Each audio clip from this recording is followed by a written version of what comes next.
못해요.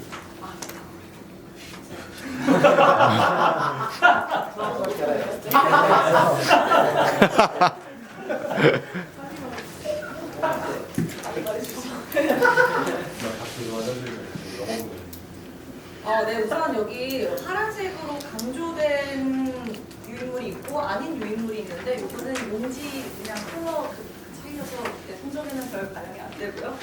그냥 강의를 시작해 보도록 하겠습니다.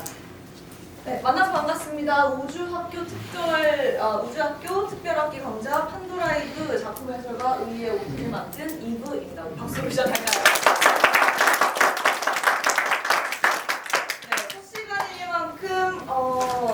강의에 대한 간략한 설명과 본 강의를 진행할 텐데요. 오늘 한 15분에서 20분 정도 강의를 진행할 텐데 오늘 20분 듣고 출석 확인이 된다는 거는 굉장한 꿀이죠. 네. 참고를 해주시고 강의 중간중간에 어떤 이 과제에 대한 힌트가 있을 거예요. 잘 보시고 과제를 마무리하셨으면 좋겠습니다. 그럼 강의에 대해서 간략하게 소개해드릴게요. 지금 말씀드릴 강의는 제가 좋아하는 작가의 판도라이브라는 작품 해설 그리고 그 의의를 통해서 여러분께서 심화학습을 하는 걸 목표로 하는데요. 네, 이렇게 배경 설명과 분석을 통해서 여러분들이 어떤 비판적인 사고를 할 수 있도록 하고 이렇게 실천적 역량을 확보할 수 있도록 한다 하고 멋지게 글을 써놨죠. 네, 바로 판도라이브가 무엇인지에 대해서 소개를 드리면 판도라이브는 고정선이라는 작가가 2025년 작년 10월 29일과 12월 29일에 우주축제 6회차, 7회차 동안 작품을 낸 걸 바탕으로 제가 작가에게 허락을 구하고 분석하는 강의를 오늘 준비해 보았는데요. 우선 우주축제에서 발표가 될 뿐만 아니라 그녀의 유튜브 채널 풀꽃 가릴정 착할성에도 풀 버전이 공개가 되어 있으나 오늘 간략하게 제가 뒤쪽에서 조금씩 설명을 드릴 거므로 저를 소개하도록 하겠습니다. 저는 이브라는 타이틀을 가지고 있고요.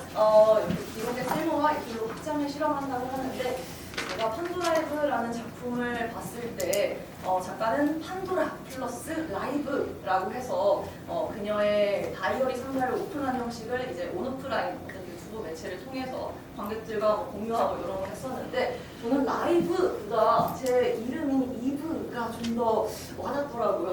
이것은 그 작가와 나의 어떤 운명적인 관계가 아닌가. 내가 그녀의 작품을 해석하는 것이 나의 운명이다 라고 생각이 되어서 이브라는 뜻에 좀 의미를 부여하고 있는데요. 이브는 영어로 표기한 말이고요.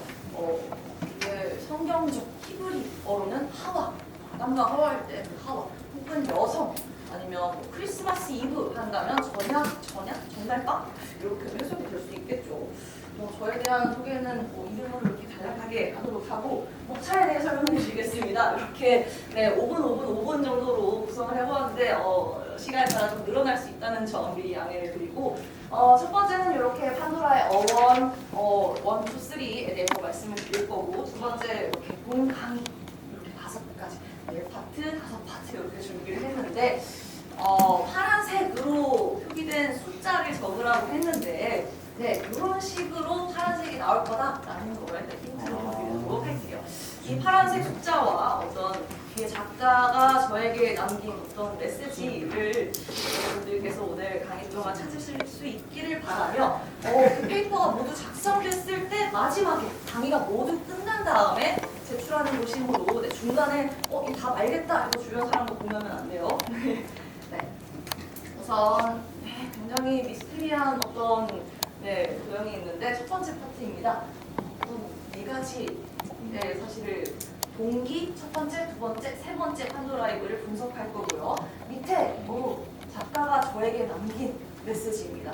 제가 판도라이브를 분석하겠다라고 했을 때 작가가 이렇게 메일로 회신을 보냈어요. 과연 이 메시지는 무엇일지 여러분께서 해석을 PPT를 보시면 중간에 어떤 좀 튀는 글자들이 있을 수도 있고요. 우선은 판도라의 어원과 의미에 대해서 말씀드릴까 합니다. 판도라라고 한다면 생각나는 브랜드가 있죠. 주얼리 브랜드인데 유명하니까 브랜드 명으로 갖다 썼을 텐데 판도라의 상자는 아실 수 있습니다만 판도라가 뭘까? 라고 봤을 때 어떤 그리스 로마 신화에 대해서 간략하게 설명을 드리면 제우스가 인간 세상에 내려보낸 최초의 여성이라고 해요. 이런 그림을 가져왔는데 프로메테우스라는 신이 인간 세상에 물을 준 거예요. 그거에 화가 나서 제우스가 벌을 주겠다며 인간 세상에 여자 판도라라는 여성을 보냅니다. 제가 또 이브라는 닉네임을 갖고 있는데 이렇게 판도라라는 사람을 벌로 내렸다는 것이 참 묘하죠. 여성을 보내면서 동시에 어떤 상자를 주는데요. 원문에는 상자가 아닌 항아리, 피토스라고 표기가 되어 있는데 이 상자를 함께 주면서 절대 열지 말라. 판도라에게 이 상자를 절대 열면 안 된다라는 경고를 보냅니다. 하지만 우리 뒤를 돌아보지 마, 절대 뒤를 돌아보지 마 해도 뒤를 돌아보게 돼 있고 상자를 열지 마 하면 열고 싶어지죠. 판도라는 호기심, 마치 성경에서 선악과를 따먹듯이 호기심에 판도라의 상자를 엽니다. 호기심으로 열어낸 상자 안에는 온갖 재앙이 있었어요. 재앙이라고 하면 질병과 고통, 불행 등이 있었는데요. 너무 놀란 판도라는 그 인간 세상의 질병, 고통, 이런 불행이 마주한 순간 놀라서 판도라의 상자를 닫아버립니다. 그 로마 신화 밑에 이제 그 받은 상자 아래에 희망이 남아 있었다라고 하는데 저는 이렇게 작품을 세 파트로 분석을 해서 판도라 1 10월 29일에 그녀가 열었던 다이어리 언박싱을 호기심 파트로 분석을 했고요. 그 다음 2에서 12월 29일에 발표한 2에서는 재앙, 그녀가 컴플렉스를 마주한 것, 그리고 3은 제가 감히 오늘 어떤 희망을 볼 수 있을까 분석을 해볼까 하는데요. 작품 동기는 그녀가 2025년에 작년이죠. 만 나이로 30이라는 깔끔한 숫자를 맞이해서 15년간 다이어리를 작성한 그 상자를 오픈했다고 합니다. 언박싱을 작품 동기로 맞이해서 일단은 이런 것들이 있대요. 그녀의 주변 지인들을 또 수소문하고 작품에 나타난 그녀의 말로 봤을 때 결혼을 앞두고 어떤 인생의 변곡점 이런 깔끔한 숫자들의 매듭을 짓고 싶었다고 합니다. 그래서 이런 나의 사소한 기록들, 사적인 오브제들이 쓸모가 있을까? 예술로 확장이 될 수 있을까?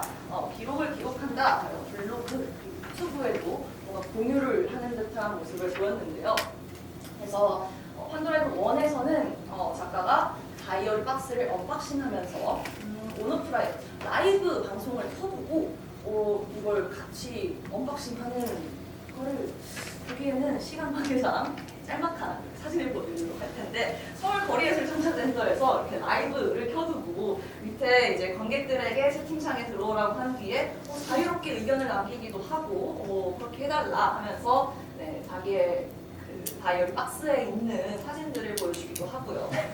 그리고 다이어리를 15년간 작성한 다이어리를 쭉 보면서 뭐 영수증이 휘발된 기록도 보고 어떤 것들을 마주하면서 퍼포밍을 많이 했습니다. 근데 그녀가 합평회 후에 약간의 충격과 상처를 받았다고 해요. 그 이유는 준비력과 어떤 실험이 부족했다라는 판단이 들어서 이걸 또 꽁꽁 싸매고 그냥 다시 들어갈까라고 고민을 했는데 2달 후 작가는 그 컴플렉스, 꽁꽁 싸맸던 어떤 상처들을 정면 돌파하기로 합니다.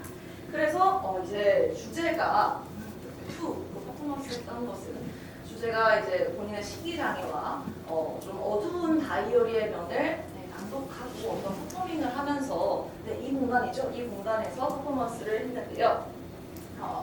공연의 말미에는 라이브 방송을 역으로 이용합니다. 사람들에게 보여지고 싶은 모습이 아니라 뒤에서 시기장애 때문에 폭식을 했던 모습을 역으로 라이브로 보여주면서 굉장한 호평을 받았다고 합니다. 다음으로 제가 준비한 것은 오늘 날짜죠. 2월 28일에 제가 단위 형태로 여러분들에게 기록을 공유하면서 작품의 메타적 분석과 실험이라는 거창한 표현으로 진행을 하고 있는데 색깔이 좀 다른 것 같아요. 제가 감히 그 판도라의 상자를 닫았을 때 그녀 역시 작가 역시 잠적을 하고 박스가 덮인 채로 어디를 가는지 모르겠으나 제가 그 희망에 대해서 한번 얘기를 해볼까 합니다. 본 강의죠. 본 강의 5파트로 구성이 되어 있고요. 네, 이렇게 순서대로 진행이 됐고 과제 강의를 열심히 들으시는 분들은 어떤 과제에 대한 힌트를 좀 얻어 가시는 것 같아요. 네. 네. 넘어가지 않을 수 없어서요. 왜 강의 듣다 보면은 좀 지루해지는 순간도 있고, 과제 때문에 딴 생각도 자꾸 들고 하니까 제가 그 작가의 주변을 수소문해서 대체 그녀가 어떻게 결혼에 결심하게 되었는지, 연애 상대는 어떻게 만났는지를 수소문한 결과 일로 기차 여행에서 지금의 남편들 분을 만났다고 하는데요. 네, 때는 2015년 8월 3일, 10년 전이죠. 10년 동안 연애를 해온 것 같아요.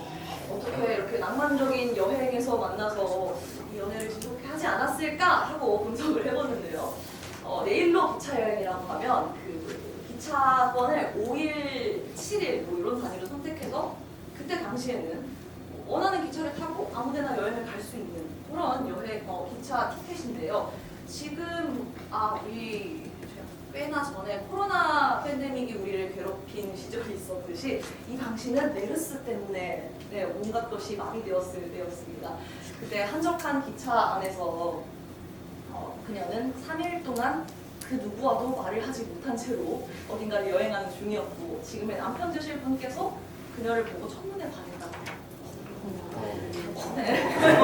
첫눈에 반해서 사실 그 작가는 이제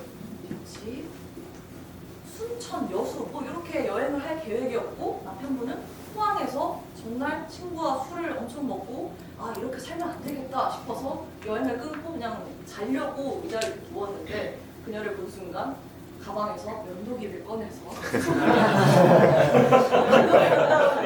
자판기에서 게토레이와 포카리를 꺼내고 내일로 오셨냐고 그녀에게 뻐꾸기를 날렸습니다. 네, 마침 그가 여행하려던 공간이 순천, 여수, 고성이어서 그녀는 듣자마자 안 그래도 그 교통도 뭐 택시도 타야 되고 식사도 막 2인분씩 나오는데 같이 여행해도 괜찮겠다라고 속았죠. 나중에 알고 보니까 그 파워 제인 작가의 다이어리에 그 갈 계획을 이렇게 해놨던 거예요. 그리고 뒤에서 이렇게 보고는 굉장히 낭만 있게 와서 우리 여행 루트가 겹친다. 같이 가자. 그 당시에는 굉장히 낭만적으로 그랬다고 해요. 그래서 뭐 연애 썰에 대해서 Q&A를 받으려고 했는데 부끄럽기도 하고 작가가 부끄러워할 것 같아요. 부끄럽기도 하고 시간 관계상 다음으로 넘어갈까 하는데 작가의 결혼이라는 개인에서 사회적 맥락으로 이 결혼이라는 키워드를 분석해보면 그녀는 낭만적인 이 관성으로 익숙함 그리고 10년이라는 지속성으로 결혼을 하게 된 것 같아요.